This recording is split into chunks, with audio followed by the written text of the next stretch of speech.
क्या आप तैयार हैं परमेश्वर के वचन को सुनने के लिए? ओके, मेरे साथ में निकाल लेंगे मत्ती रचित सुसमाचार उसका 5 अध्याय। और आज जो मेरा ये टॉपिक है कि अक्सर देखा जाता है परिवारों में लड़ाई झगड़े होते हैं ना। पति पत्नी के बीच में भी लड़ाई झगड़े होते हैं, सास बहू के बीच में लड़ाई झगड़े होते हैं, भाई बहनों के बीच में लड़ाई झगड़े होते हैं, और बगल पड़ोसी के साथ में लड़ाई झगड़े होते हैं। साथ में काम करने वाले व्यक्ति के साथ में भी क्या होते हैं, कई बार लड़ाई झगड़े हो जाते हैं। स्कूल में पढ़ने वाले साथियों के साथ में लड़ाई झगड़े हो जाते हैं। और तब क्या देखा जाता है, यदि पत्नी ने कुछ कहा तो पति 2 बातें ज्यादा बोलेगा, यदि बहन ने कुछ कहा तो भाई भी 2 बातें ज्यादा बोलेगा। और कई बार हाथ भी उठ जाता है, भाइयों का बहनों पे, बहनों का भाइयों पे। कई बार केस हो जाते हैं, बगल पड़ोसी से लड़ाई झगड़ा हुआ, उन्होंने केस कर दिया, पुलिस आ गई, थाना हो गया। और कई बार आजकल जब यंग जनरेशन जब लड़ाई झगड़े करते हैं तो वो पूरी टीम के साथ में करते हैं।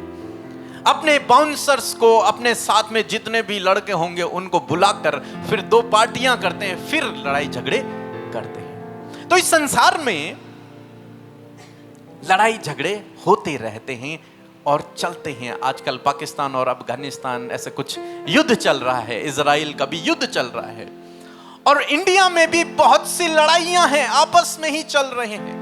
एक धर्म दूसरे धर्म के विरोध में लड़ाई कर रहा है, एक राज्य दूसरे राज्य के विरोध में लड़ाई कर रहे हैं। लड़ाई झगड़े होते रहते हैं। बाइबल में भी यदि आप पढ़ेंगे पुराने नियम में तो आपको बहुत सारे युद्ध, लड़ाई झगड़ों के बारे में देखने को मिलेगा, पढ़ने को मिलेगा। और अक्सर आप और मैं, हम सभी लोग जीवन में कई बार इस सिचुएशन से होकर गुजरते हैं, जब हमारे सामने लड़ाई झगड़ा हो जाता है या फिर कोई हमसे ही लड़ाई झगड़ा करने लगता है। आजकल जब आप गाड़ियां चलाते हैं तो कभी भी लड़ाई झगड़ा हो सकता है। बीते दिनों हम दार्जिलिंग से आ रहे थे और जिस गाड़ी में हम लोग बैठे थे उसकी गाड़ी को किसी दूसरे ने हल्का सा टच कर दिया, ठोक दिया। तो उसने इतनी अच्छी अच्छी बातें बोली कि हमने अपने कानों को बंद कर दिया। और फिर मैं इनसे कहने लग गया, यार यही गाड़ी रह गई थी हम लोगों को आने के लिए, अब यही सुनना बाकी था। लड़ाई हो गई। फिर जैसे तैसे हमने उसे बोला चलो चलो कोई बात नहीं, कुछ नहीं होता, फिर निकल आए। अक्सर आप देखेंगे 2 बाइक वाले आपस में लड़ रहे हैं, 2 कार वाले लड़ रहे हैं। लड़ाई बहुत अधिक आजकल देखने को मिलती है, क्योंकि सबके पास खून है, गरम खून है। आज की डेट में मसल्स हैं, सबके पास पावर है, सबके पास पैसा है, सबके पास जान पहचान है, सबके पास। इसलिए हर कोई लड़ाई करना चाहता भी है। कई लड़के तो ऐसे हैं जिनकी इच्छा है कि हमारी किसी के साथ में लड़ाई हो जाए, कोई देखे तो हमसे 2-2 हाथ करके। कई बार कुछ पड़ोसी ऐसे होते हैं, वो जानबूझकर कुछ ऐसे काम करेंगे ताकि दूसरा उनसे लड़े और फिर वो अपनी पावर को दिखाएं कि हम कौन हैं। आस पड़ोस लड़ाई झगड़े होते, जमीन के कारण बहुत सारे लड़ाई झगड़े होते हैं। लेकिन जानते हैं, यदि आप मसीह में हैं, यदि आप प्रभु में हैं, यदि आपने यीशु को जान लिया है तो कहानी पलट जाती है, बिल्कुल पलट जाती है। बीते दिनों में एक प्रचार कर रहा था, कल मेरे घर पे कुछ भाई लोग आए थे, और जब मैं उनके साथ में बैठा हुआ था तो मैंने उन्हें एक बात कही कि यीशु ने कहा अपने चेलों को फॉलो मी, मेरे पीछे हो लो। और हम लोग सोचते हैं कि यीशु ने कहा पतरस और यूहन्ना को, याकूब को, अंद्रियास को कि मेरे पीछे हो लो, मींस उन्होंने अपना सब कुछ छोड़ा और यीशु के पीछे चल पड़े। यीशु चल रहे हैं आगे आगे, वो पीछे पीछे चल रही हैं। मैं उन्हें समझा रहा था इस बात को, बैंक से आए हुए थे तो मैं उन्हें समझा रहा था इस बात। ऐसे सोचते हैं लोग, लेकिन मैंने कहा ऐसा नहीं हुआ।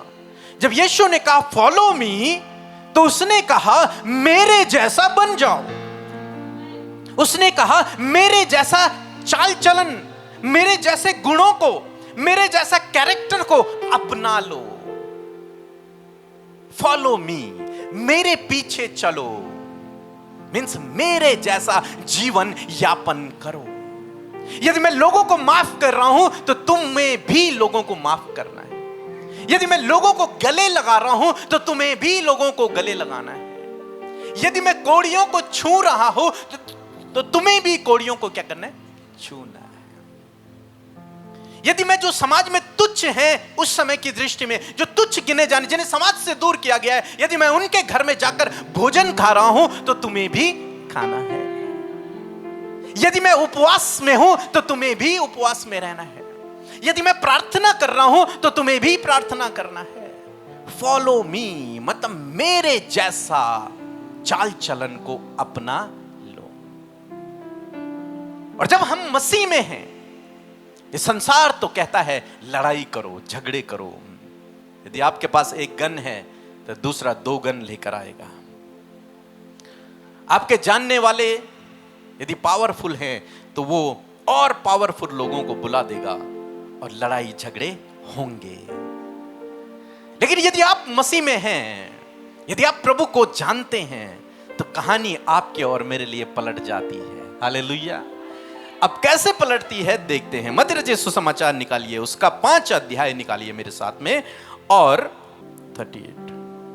तुमने सुना, आज तक तुमने सुना है क्या? कहा गया था आंख के बदले आंख।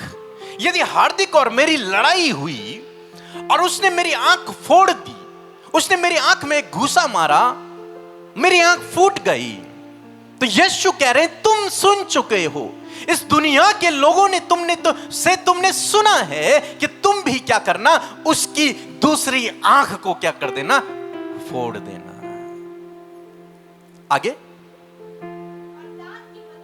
हाँ, यदि वो मुझसे लड़ाई करे और मेरा एक दांत तोड़ दे, तो लोग कहते हैं कि उसका भी तो क्या कर दे, एक और दांत तोड़ दे। और अक्सर समाज में आप देखते हैं इन चीजों को। जी आगे, परंतु अब यहां पर यीशु मसीह एक नया नियम पढ़ते हैं। नया नियम है ना, नए नियम की किताबें हमारे घर में है। नया नियम यीशु ने दिया। अभी संसार को एक नया नियम यीशु ने दिया। वो क्या था जी? परंतु मैं तुमसे कहता हूं कि बुरे का सामना न करना। ये क्या बात हुई भाई? एक नया नियम प्रभु ने दे दिया। अरे ये बगल पड़ोसी तुझे गालियां दे रहा है, ये बगल पड़ोसी तुझसे लड़ रहा है, अरे यीशु कह रहे हैं कि तू उसका सामना न करना। एक नया नियम क्या दे दिया? नया नियम। मसीहों को जीवन जीने के लिए एक नया नियम प्रभु ने दिया। वो क्या है कि हां, जो तुझसे लड़ रहा है तू उससे मत लड़ना। जिसने तेरी एक आंख फोड़ दी है उसकी तू दूसरी आंख मत फोड़ना। जिसने तेरा एक दांत तोड़ दिया है उसका तू दूसरा दांत मत तोड़ना। जी आगे क्या लिखा है? परंतु जो कोई तेरे दाहिने गाल पर थप्पड़ मारे तो उसकी ओर दूसरा भी फेर देना। एक बिल्कुल इस दुनिया से अलग नियम यीशु दे रहे हैं, बिल्कुल परे, जिस सोच और समझ से परे है। दूसरा भी फेर देना। अरे प्रभु, ये बगल पड़ोसी मुझसे लड़ रहा है, मेरा पति मुझसे लड़ रहा है, ये मेरा भाई मुझसे लड़ रहा है और मैं कुछ भी ना करूं। ये क्या बात हुई? ये तो हजम नहीं हो रही बात। कि वो मुझे मार मार के मेरा गाल सुझा देगा, मेरे सारे दांत टूट जाएंगे, और प्रभु यीशु कह रहे हैं कि तू बुरे का सामना न करना। ये क्या बात हुई? ये तो बड़ी गलत बात है प्रभु। भाई अगर कोई मुझे मारेगा तो कम से कम मुझे भी एक घूसा उसे मारना चाहिए, चाहे मैं ज्यादा मार खाऊं, लेकिन कम से कम मुझे एक दो तो मुझे भी मारना है। ये यीशु ने पलट दिया पूरा नियम। वो कहता है कि तुम सुन चुके हो, ये तुमने संसार में सुना है कि बदला लो जैसे को तैसा, ईंट का जवाब पत्थर से। ये तुमने संसार में सुना है, लेकिन मैं तुम्हें एक नया नियम दे रहा हूं। वो नया नियम यह है कि बुरे का सामना न करना। अरे प्रभु, ये तो मुझे मार डालेंगे अगर मैं कुछ नहीं करूंगा, तो ये लोग तो मुझे क्या करेंगे? मार डालेंगे।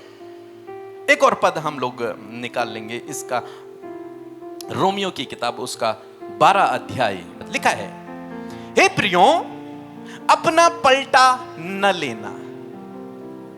क्या मत करना? ईंट का जवाब पत्थर से न देना।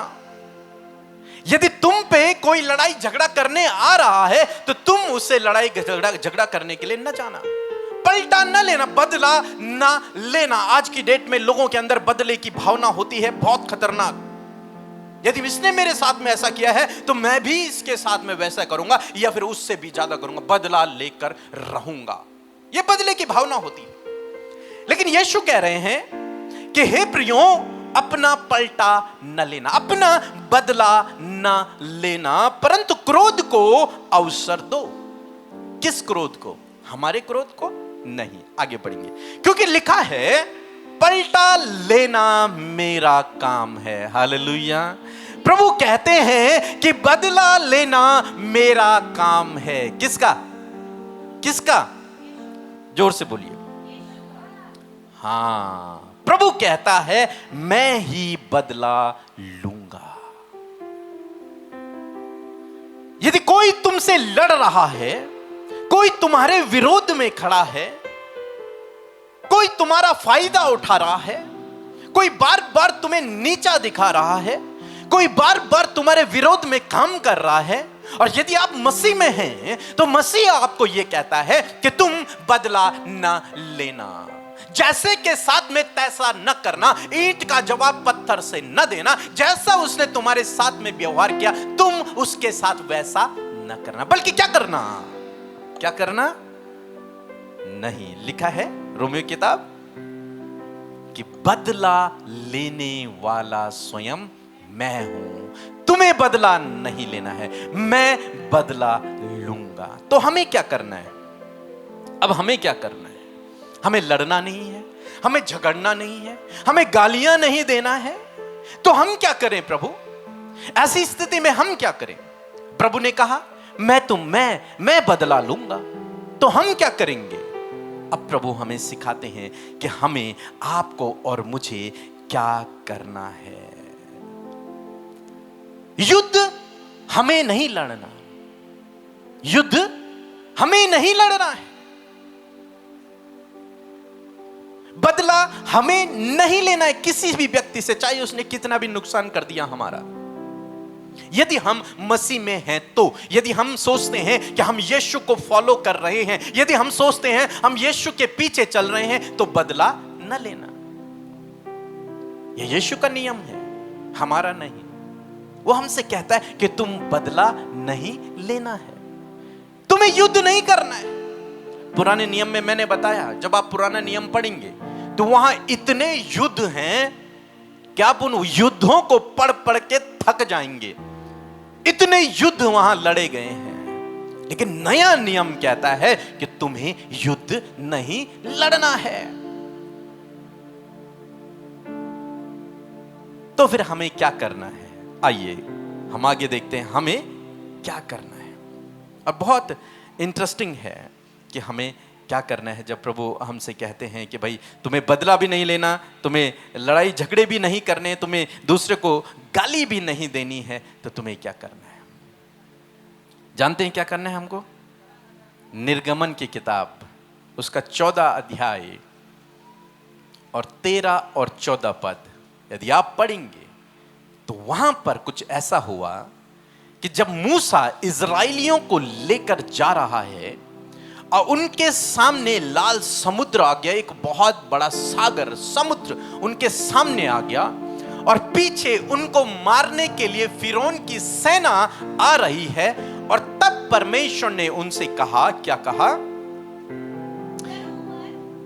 13 पद में पढ़ रहा हूं। मूसा ने लोगों से कहा, डरो मत, खड़े खड़े वह उद्धार का काम देखो। पहले तो डरना नहीं है।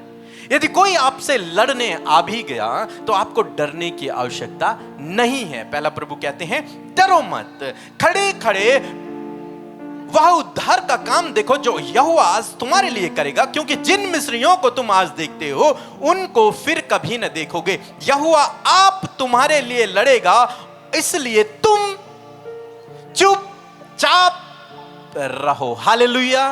परमेश्वर आपके लिए लड़ेगा, इसलिए तुम्हें चुपचाप रहना है, आपको कुछ नहीं बोलना। तो पहला सिद्धांत यह है, यदि कोई आपसे लड़ रहा है, आपका पति आपसे लड़ रहा है, आपकी पत्नी आपसे लड़ रही है, आपका भाई आपसे लड़ रहा है, आपकी बहन आपसे लड़ रही है, आपका बगल पड़ोसी आपसे लड़ रहा है, आपके साथ में काम करने वाला व्यक्ति, आपके साथ में पढ़ने वाला व्यक्ति आपसे लड़ रहा है किसी भी बात को लेकर, परमेश्वर कहते हैं कि यहोवा आप तुम्हारी ओर से लड़ेगा, इसलिए तुम चुपचाप रहो। तुम्हें कुछ नहीं करना है, तुम्हें चुपचाप रहना है। और यह बहुत टफ है, चुपचाप रहना बहुत टफ है, बहुत टफ। लेकिन यदि आप चुप रहे तब यहोवा लड़ेगा। हालेलुया। यदि आप चुप रहे तब यहोवा लड़ेगा, क्योंकि उसने कहा बदला मैं लूंगा। वो आपका नुकसान पर नुकसान करते चले जा रहे हैं और आपको ऐसे समय में यीशु ने सिखाया है चुप रहना है, कुछ नहीं बोलना, चुप रहना है। हम जहां पर रहते हैं हमारे आस पड़ोस के लोग बहुत अच्छे हैं, लेकिन कई बार वो कुछ ऐसा कर देते हैं कि अगर हमारी जगह पे कोई और हो तो वो लड़ने चला जाए, वो बोलने चला जाए, लेकिन हम चुप रहते हैं, चुपचाप, नहीं, कुछ नहीं। कई बार वो रास्ता खराब कर देंगे, कोई बात नहीं। दीपक भाई मेरे साथ में थे जिस दिन ऐसा हुआ, कुछ नहीं, कोई बात नहीं, छोड़ दो, करने दो। वो अगर गाड़ी निकालते हैं तो वो हमारे गेट को खोलेंगे और हमारे गेट को खुला ही छोड़ देंगे, उसे बंद नहीं करेंगे। अपनी गाड़ी अंदर निकालेंगे और हमारा गेट खुला छोड़ के छोड़ देंगे। लेकिन आज तक हम उनके पास नहीं गए कि आपने हमारा गेट खोला, आपने बंद क्यों नहीं किया इसे? चुप। जो कोई कुछ भी कर रहा है हम चुप हैं, क्योंकि यीशु ने हमें सिखाया है कि बदला तुम्हें नहीं लेना है। बदला लेने वाला कौन है? मैं हूं। यहोवा तुम्हारी ओर से लड़ेगा, तुम्हें चुपचाप रहना है। यदि आपका भरोसा प्रभु पे है तो, यदि आप कहते हैं कि मैं यीशु के पीछे चल रहा हूं या फिर चल रही हूं, तो यह है कि बदला नहीं लेना है। आपको चुपचाप रहना है, आपको छोड़ देना है, बस छोड़ दीजिए उस बात को। आप जानते हैं यीशु मसीह जिसको हम फॉलो कर रहे हैं, किसको फॉलो कर रहे हैं हम लोग? हाँ, मेरे पीछे हो लो, हम उसको फॉलो कर रहे हैं, किसी और को नहीं। और जानते हैं यीशु मसीह को जब पकड़वाया गया और जब महासभाओं में यीशु मसीह को खड़ा किया गया, वह निर्दोष था, उसमें एक भी दोष नहीं था। लेकिन जो विरोधी थे वो झूठी साक्षी देकर झूठा दोष उस पर लगा रहे थे, झूठे आरोप यीशु पर लगा रहे थे। और यीशु चाहते तो कह सकते थे कि ये सारे आरोप झूठे हैं, मैंने ऐसे कुछ भी नहीं कहा, मैंने ऐसा कोई गलत काम नहीं किया है। यदि किया है तो उस व्यक्ति को बुलाओ जो इस बात को प्रूफ करे। लेकिन जानते हैं हमारा यीशु, उसे पता था कि इसके बाद ये मुझे मौत की सजा दे देंगे, ये मुझे बहुत मारेंगे, लेकिन दुनिया के लोग उस पर दोष लगाते रहे, विरोधी लोग उस पर दोष लगाते रहे, लेकिन हमारा प्रभु चुप रहा। जानते मत्ती रचित सुसमाचार उसका 26 अध्याय 62 पद यदि आप पढ़ेंगे तो लिखा है, तब महायाजक ने खड़े होकर उससे कहा, क्या तू कोई उत्तर नहीं देता? ये लोग तेरे विषय में क्या गवाही देते हैं? परंतु यीशु चुप रहा। हालेलुया। यीशु चुपचाप रहा। उस पर दोष लगा रहे हैं लोग, उसको मारने की तैयारी कर रहे हैं लोग, लेकिन यीशु क्या है? यीशु चुपचाप है। कोई रिप्लाई नहीं, कोई रिप्लाई नहीं। और जब यीशु चुप रहा तब परमेश्वर ने उसका युद्ध लड़ा और उसे विजयी कर दिया। हालेलुया। जब यीशु चुप रहा तब परमेश्वर उसकी ओर से लड़ा और उसे उस दुष्ट शैतान पर परमेश्वर ने विजयी कर दिया। क्या होता अगर यीशु स्वयं युद्ध लड़ने लग जाता? तो परमेश्वर उसकी ओर से नहीं लड़ता। आप जानते हैं, जब आप स्वयं युद्ध लड़ते हैं तब परमेश्वर आपकी ओर से नहीं लड़ता। जब आप स्वयं कहते हैं, जब आप स्वयं अपने पति से लड़ने चले जाते हैं, जब आप स्वयं अपनी पत्नी से लड़ने चले जाते हैं, जब आप स्वयं अपने बगल पड़ोसी से लड़ने चले जाते हैं, जानते हैं क्या होता है? फिर परमेश्वर नहीं लड़ता, फिर आपने स्वयं उस युद्ध को लड़ लिया है। लेकिन परमेश्वर चाहते हैं कि तुम ना लड़ो, मैं तुम्हारी ओर से लड़ूंगा। क्योंकि परमेश्वर का लड़ना बिल्कुल अलग होता है, वो डिफरेंट है। व्यवस्था विवरण की किताब जब हम पढ़ते हैं तो उसके एक अध्याय में हम लोग देखते हैं कि मूसा इजराइलियों से कहता है कि एक बार उनके जीवन में ऐसी घटना हुई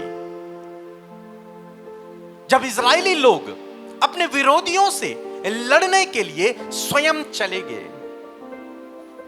वे परमेश्वर पर निर्भर नहीं रहे। वहां पर वो सीधे अपनी सेना उन्होंने तैयार की और वो सीधे चले गए। मूसा ने मना किया, मूसा ने कहा नहीं मत जाओ, मैं नहीं जाऊंगा तुम्हारे साथ में, परमेश्वर नहीं चाहता है काम। उन्होंने कहा नहीं, हम जाएंगे और युद्ध को लड़ेंगे। और वो गए, उन्होंने स्वयं अपना युद्ध लड़ा और वे उस युद्ध में हार गए। क्योंकि आप जब लड़ रहे हैं तो गारंटी नहीं है जीतने की, लेकिन जब परमेश्वर आपकी ओर से लड़ता है तो गारंटी है जीतने की, निश्चय। क्योंकि परमेश्वर कभी हारता नहीं है। हालेलुया। परमेश्वर हार नहीं सकता और न उसको कोई हरा सकता है। इसलिए अपना युद्ध स्वयं न लड़े। जब आप स्वयं लड़ेंगे तो आप हार जाएंगे। अपना युद्ध परमेश्वर के हाथों में सौंपें, और जब आप परमेश्वर के हाथों में युद्ध सौंपते हैं तब परमेश्वर आपकी ओर से लड़ते हैं। तो पहला काम आपको क्या करना है? जब आपके सामने ऐसी परिस्थिति आए तो पहला काम क्या है? क्या करना है? हाँ बोलो, जोर से बोलो। प्रार्थना करनी है। प्रार्थना मैंने अभी सिखाया नहीं। क्या करना है? जोर से, जोर से। हाँ, क्या रहना है? चुपचाप, कुछ नहीं बोलना, रिप्लाई नहीं करना। जब कभी कोई लड़ने के लिए आए, उसने दो बातें सुना दी, आप चुप रहो। यदि आप चुप हैं तो इसका मतलब प्रभु आपके अंदर है, इसका मतलब पवित्र आत्मा आपके अंदर है, इसका मतलब आप यीशु को फॉलो कर रहे हैं। और तब यीशु आपकी ओर से लड़ेगा, तब परमेश्वर आपकी ओर से लड़ता है जब आप चुप रहते हैं। क्योंकि उसने कहा है युद्ध तुम्हारा नहीं है, युद्ध मेरा है। लेकिन यह कब होता है? जब हम चुप रहते हैं। और यदि हम स्वयं लड़ने लग गए तब युद्ध हमारा है, परमेश्वर का नहीं। लेकिन प्रभु चाहते हैं कि हम बदला न लें, हम किसी से उसके समान व्यवहार न करें। वो चाहता है कि हम उसके क्रोध को मौका दें। वो चाहता है कि हम उस पर निर्भर रहें और वो हमारी ओर से लड़े, वो हमारा बदला ले। बाइबल में लिखा है कि युद्ध तुम्हारा नहीं है, युद्ध परमेश्वर का है। हालेलुया। क्योंकि तुम उसकी संतान है। अभी मैंने भजन सुना कि तू मेरा पिता मैं तेरा बेटा। यदि कोई मेरे बच्चे से युद्ध लड़ेगा तो क्या मैं दूर से देखता रहूंगा? नहीं, मैं नहीं देखूंगा, मैं उसे बचाने के लिए जाऊंगा, मैं उसकी ओर से लड़ने के लिए तैयार हो जाऊंगा। वैसे ही हमारा पिता, हमारा परमेश्वर है। जब कोई हमसे लड़ता है तो वो हमारी ओर से लड़ता है। लेकिन तब जब हम अपना युद्ध उसके हाथों में देते हैं, यहोशापात के विषय में लिखा है कि जब उसे चारों तरफ से घेर लिया गया और बहुत बड़ी सेना उसको मारने के लिए आ गई, उसे लग गया कि मैं तो निर्बल हूं, मैं इनसे नहीं लड़ सकता, इसलिए वो परमेश्वर के भवन में गया और परमेश्वर से उसने प्रार्थना की, प्रभु इस बड़ी भीड़ को देखकर तो मेरा बस नहीं चलता, इस भीड़ पर मैं इससे नहीं जीत सकता, लेकिन मैं तेरी शरण में आया हूं। तब परमेश्वर ने उससे कहा, युद्ध तेरा नहीं है, युद्ध मेरा है, क्योंकि अब तू मेरी शरण में आ गया। हालेलुया।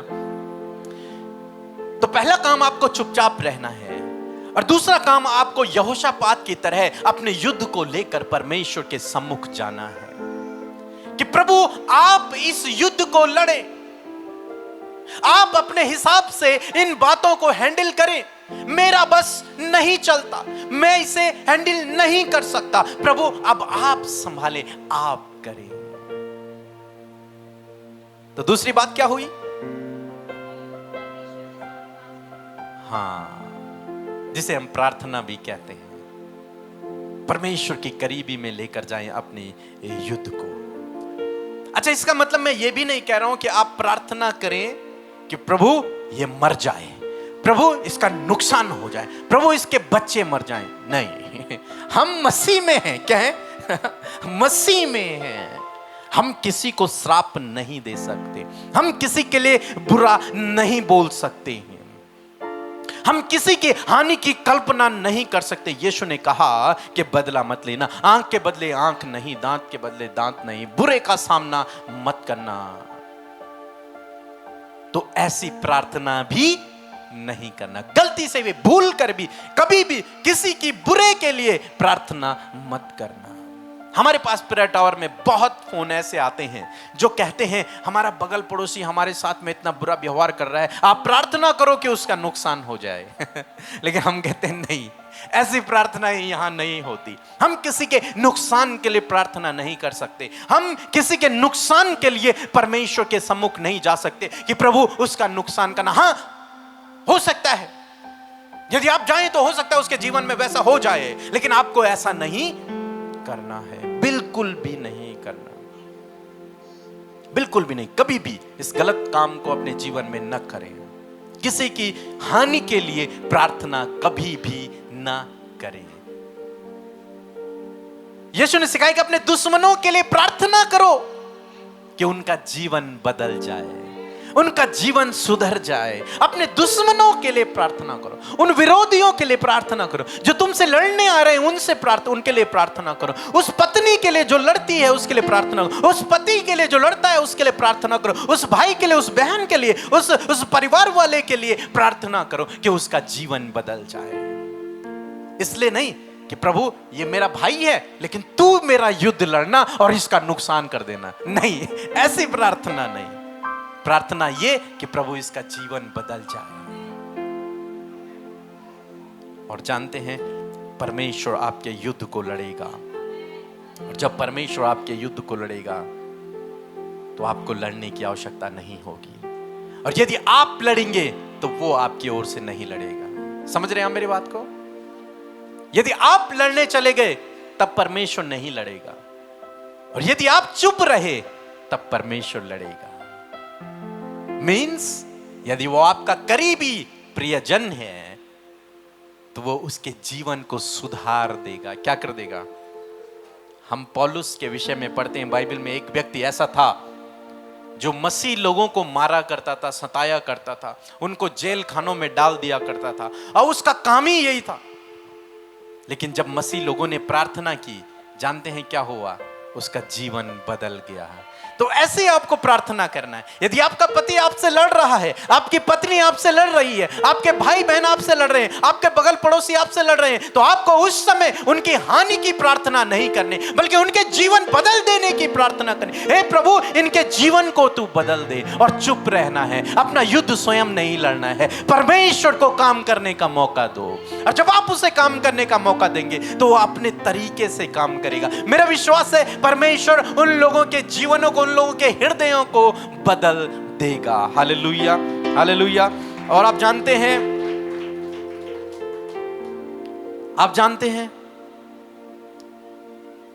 कि ये बाइबल मसीह लोगों के पास है,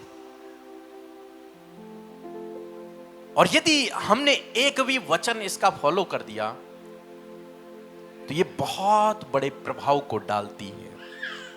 अब यहां पर यीशु ने कहा कि दांत के बदले दांत न तोड़ना, आंख के बदले आंख नहीं फोड़ना। और यदि कोई तेरे एक गाल पे थप्पड़ भी मार दे, यानी कि हाथ भी कोई उठा ले तुझ पर, तब भी तुझे उसकी ओर अपना दूसरा गाल फेर देना है। मार ले भाई, जितना मारना है, एक और मार ले, अपनी इच्छा पूरी कर ले, मार ले। और आप जानते हैं हमारे देश के राष्ट्रपिता कौन है? महात्मा गांधी। और महात्मा गांधी जी ने इसी वचन को फॉलो किया था, और इस वचन को फॉलो करके उन्होंने पूरी इंडिया को, पूरे भारत को अहिंसा का पाठ पढ़ाया कि हिंसा नहीं करनी, लड़ाई नहीं करना, हथियार नहीं चलाना है, दांत के बदले दांत नहीं, आंख के बदले आंख नहीं, बुरे का सामना मत करो। लेकिन यदि तुम्हारे एक गाल पर कोई थप्पड़ मार रहा है तो दूसरा भी उसकी ओर फेर दो। अहिंसा वादी बन गए कौन? महात्मा गांधी।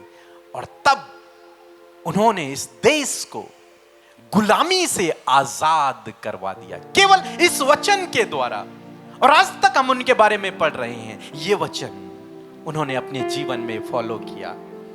क्योंकि जब वो स्कूल जाते रहे होंगे तो वहां उन्होंने ये बात को सीखा था कि यीशु की ये नया नियम है, यीशु की ये शिक्षा है कि अपने जीवन में इन बातों को फॉलो करो, और जब तुम इन बातों को फॉलो करोगे तो मैं तुम्हारी ओर से लड़ूंगा। और तब उन्होंने इस बात को फॉलो किया कि यदि तुम्हारे एक गाल पे कोई थप्पड़ मारे तो दूसरा भी फेर देना। अहिंसा के पुजारी बन गए और हमारा देश आजाद हो गया। तो आज मैं आपको उत्साहित करना चाहूंगा कि अपना युद्ध स्वयं ना लड़े। चाहे कोई भी आपसे लड़ रहा है, आपको लड़ने की आवश्यकता नहीं है, आपको चुप रहना है। अपने मुंह पर ताला लगा दो, चुप हो जाओ और देखना, प्रार्थना करना कि प्रभु इसका हृदय, इसका जीवन बदल जाए। और मेरा विश्वास है कि प्रभु उस व्यक्ति का जीवन, उस व्यक्ति का हृदय बदल डालेगा, और फिर वो आपसे लड़ने नहीं आएगा, फिर वो आपसे प्यार प्रेम करेगा। Hallelujah, hallelujah. वो चाहे आपके परिवार का सदस्य हो या फिर कोई बाहर का व्यक्ति हो, जो भी आपसे लड़ने आता है, आप उसको दिखाएं कि मेरे अंदर यीशु बसता है। हालेलुया, मेरे अंदर यीशु बसता है, मैं यीशु को फॉलो करता हूं, मैं तुझसे लड़ूंगा नहीं, मैं तेरे जीवन के बदलने के लिए प्रार्थना करूंगा। Hallelujah, hallelujah. एक पास्टर जिन्होंने मुझे बपतिस्मा दिया, वो अपनी कहानी सुनाते हैं कि हमारे शहर में एक पास्टर आए और वो यीशु का सुसमाचार प्रचार करते थे बहुत अधिक। और जब मुझे पता चला तो मैंने अपने दोस्तों को तैयार किया और अपने दोस्तों से कहा कि आज इसको रास्ते में पकड़ेंगे और रास्ते में इसको मारेंगे बहुत। और हम के एक रास्ते में चुपके से बैठ गए, और जब वो व्यक्ति, वो पास्टर जब आने लगा तो हम पूरी तैयारी में थे, आज इसको मारेंगे।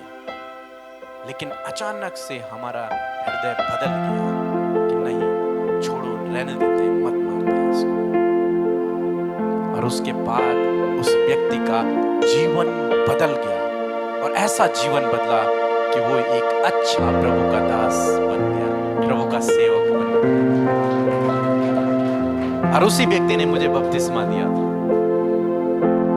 परमेश्वर लोगों के हृदयों को बदल देता है जब आप प्रार्थना करते हैं, जब आप चुप रहते हैं, तब परमेश्वर आपकी ओर से लड़ता है।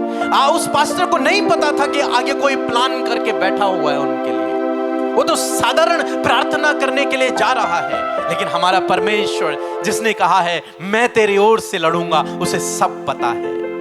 ये तो चुप था, लेकिन वो उसकी ओर से लड़ रहा था। उसने उसके हृदय को बदल दिया, और ऐसा बदला कि न केवल उसने मारने का प्लान छोड़ा, बल्कि वो उसके बाद प्रभु का सेवक बन गया। हालेलुया, ऐसे ही प्रभु आपके घर वालों के हृदयों को बदलने की सामर्थ्य को रखता है, आपके बगल पड़ोसियों के हृदय को बदलने की सामर्थ्य रखता है, आपके साथ में पढ़ने वाले, साथ में काम करने वाले लोगों की जीवनों को बदलने की सामर्थ्य रखता है, यदि आप अपना युद्ध स्वयं न लड़ेंगे, यदि आप उसे युद्ध लड़ने देंगे तो आज मैं आपको उत्साहित करूंगा, बदला न लेना, किसी से भी बदला न लेना, चाहे कोई वो मार भी दे आपको, आप चुपचाप सह लेना।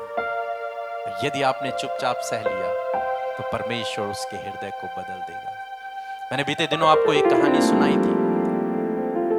एक पंडित जी थे, वो पंडित जी एक मंदिर के पुजारी थे, उनकी लव मैरिज हुई, उनको प्यार हो गया एक क्रिश्चियन लड़की से, एक मसीह लड़की से, और उन दोनों की शादी हो गई। जब उनकी शादी हुई तो परिवार में लड़ाई झगड़े होते ही हैं, उन दोनों के भी होने लगे। और एक दिन की बात है, ये हमेशा अपनी पत्नी से लड़ता था, हमेशा अपनी पत्नी से लड़ता था और खतरनाक तरीके से लड़ता था।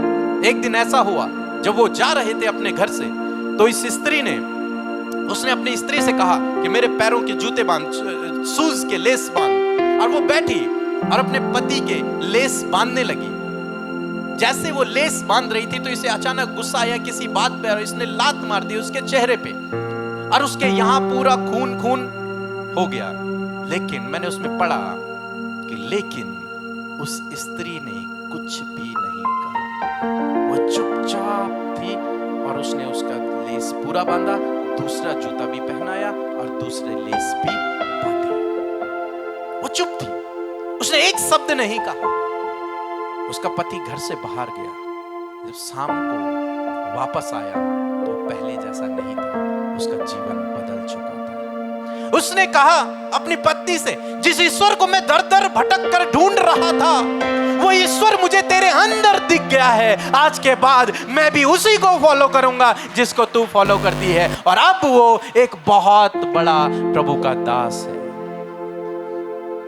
आपके अंदर प्रभु बसता है, इसलिए बदला नहीं लेना, लड़ाई नहीं करना, झगड़ा नहीं करना, चुप रहना है। अपना युद्ध परमेश्वर के हाथों में दे दो, वो आपकी ओर से लड़ेगा, वो अपने तरीके से लड़ेगा, आपको नहीं